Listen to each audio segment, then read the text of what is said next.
আসসালামু আলাইকুম। আজকে আপনাদেরকে সহজভাবে কিভাবে আপনি মোবাইল অথবা পিসি দিয়ে আপনার জন্ম নিবন্ধন অনলাইনে আছে কিনা চেক করবেন, এটা আপনাদেরকে সুন্দরভাবে দেখাবো। প্রথমেই যেকোনো একটা ব্রাউজিংয়ে চলে যাবেন। আমি গুগলে চলে গেলাম, মজিলা অথবা ক্রোম যে যেইভাবে ঢুকতে পারেন। ঢোকার পরে আপনার যেই সাইটে জন্ম নিবন্ধন চেক করবেন, ওই সাইটের অ্যাড্রেসটা লিখে নিলাম। www.bdris.gov.bd এটা হচ্ছে জন্ম নিবন্ধন চেক করা ওয়েবসাইট। এই সাইটে ঢুকে নিলাম।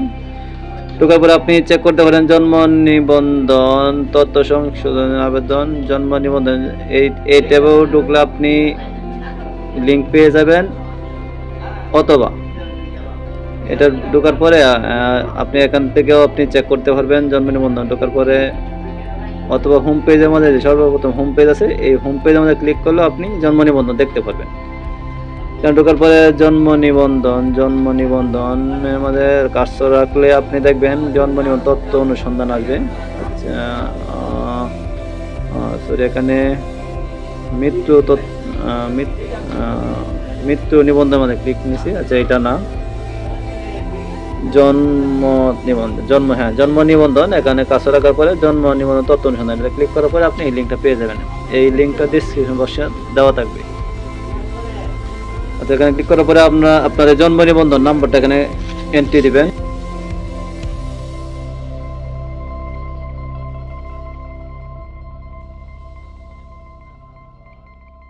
জন্ম নিবন্ধন নাম্বারটা কোথায় রাখলাম?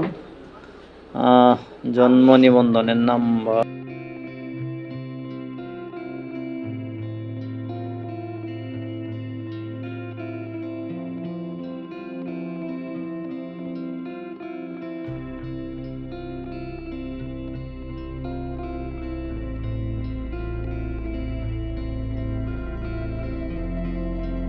জন্ম নিবন্ধনের সিরিয়াল নাম্বার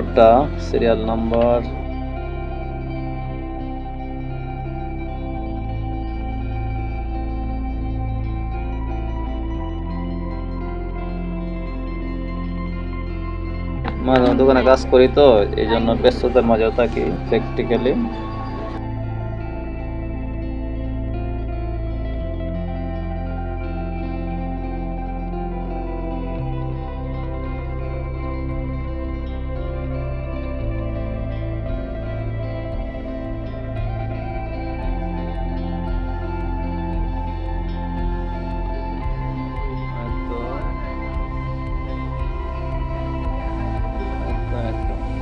দিয়ে নিলাম। পরে হচ্ছে জন্ম তারিখ, সবার আগে ইয়ার, পরে হচ্ছে মান্থ, পরে হচ্ছে ডে। সবার আগে ইয়ার দিলাম 2007, মাস হচ্ছে 1 মাস, তারিখ 1 তারিখ। দেওয়ার পরে ক্যাপচাটা যোগ করে যোগফলটা নিচে দিয়ে দেবো। 12 আর 45 হয় 55। পরে আমি চার্জ অপশানে ক্লিক করলাম। এই এখন দেখেন সব ঠিকঠাক থাকলে আপনার পুরো জন্ম নিবন্ধনটা অনলাইনে ইংলিশে, বাংলায় এবং আপনার ঠিকানা সহ সম্পূর্ণটাই শো করবে। ঠিক আছে কিনা এখানে সব কিছু দেখতে পারবেন। এই যে আমার জন্ম নিবন্ধন চলে আসছে। আমি এটি সেভ করে নিলাম বা প্রিন্ট নিলাম। আমার এটা দরকার আছে, আমি প্রিন্ট করে নিলাম। আপনার এটা সেভ করে নিয়ে নিলেন। ধন্যবাদ। এমন ভিডিও পাওয়ার জন্য আপনারা পাশে